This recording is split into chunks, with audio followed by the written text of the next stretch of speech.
হংকংয়ের উত্তরাঞ্চলীয় তাইপো জেলার ওয়াংফুক কোর্ট আবাসিক কমপ্লেক্সে ভয়াবহ অগ্নিকাণ্ডে 4 জন নিহত হয়েছেন।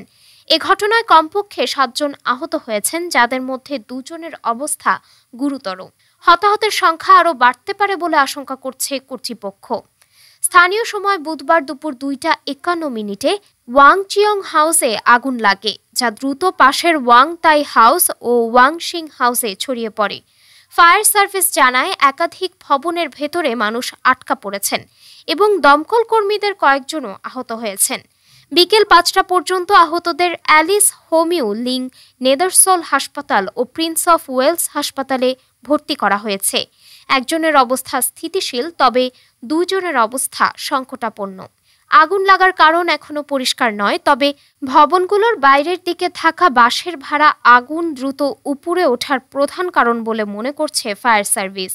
8 ব্লকের এই আবাসন কমপ্লেক্সে প্রায় 2000 ইউনিট থাকায় জরুরি সেবার কাজ কঠিন হয়ে পড়ে।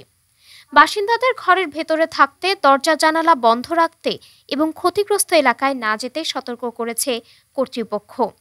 আগুন নিয়ন্ত্রণে আনতে দমকল বাহিনী নানা দিক থেকে অভিযান চালাচ্ছে।